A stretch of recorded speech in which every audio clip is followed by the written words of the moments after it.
નમસ્કાર મિત્રો. ઘણા વખતે આપણે જોતા હોઈએ છીએ કે બાળકો મિસિંગ થવાની કમ્પ્લેન ડે બાય ડે વધી રહી છે. તો એના અનુસંધાને ઓનરેબલ સુપ્રીમ કોર્ટની અંદર એક પીઆઈએલ દાખલ કરવામાં આવી. પીઆઈએલ જે છે એ એનજીઓ દ્વારા દાખલ કરવામાં આવી.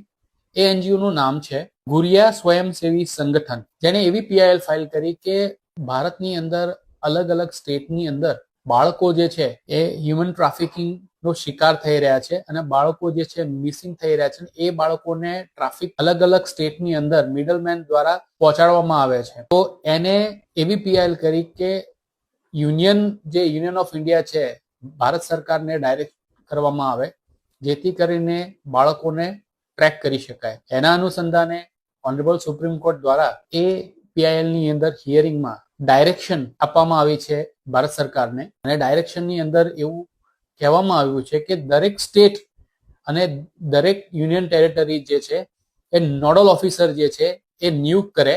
તો એ નોડલ ઓફિસર જ્યારે પણ કોઈ પણ બાળકની મિસિંગ કમ્પ્લેન પોર્ટલ ઉપર આવે છે તો એ તાત્કાલિક નોડલ ઓફિસરને જાણ કરવામાં આવે અને નોડલ ઓફિસર જે છે એમાં એફર્ટ્સ કરે કે જેથી કરીને એ બાળકને ઝડપીમાં ઝડપી ટ્રેક કરી શકાય, બચાવી શકાય.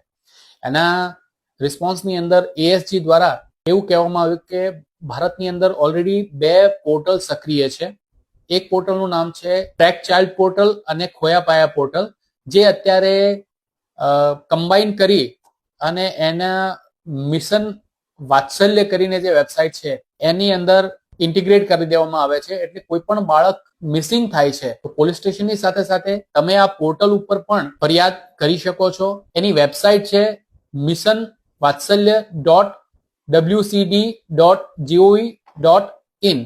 અને એની અંદર ટ્રેક ચાઇલ્ડ ની એપ્લિકેશન છે. એમાં તમે એપ્લિકેશનમાં બધી ડિટેલ્સ ઇન્ફોર્મેશન કરશો તો હવે ડાયરેક્શન પ્રમાણે નોડલ ઓફિસરની નિયુક્તિ કરવામાં આવશે અને આગળ પ્રોસિજર છે એ ઝડપી કરી શકશે અને બાળકને બચાવી શકીશું. તો એ અત્યારે પીઆઈએલ જે છે એ પીઆઈએલ નું નામ છે, જે ડાયરેક્શન આપવામાં આવ્યું છે એમાં પીઆઈ નું નામ છે ગુરિયા સ્વયંસેવી સંગઠન versus union of India. A title જે છે હું નીચે કમેન્ટમાં પોસ્ટ કરી દઈશ.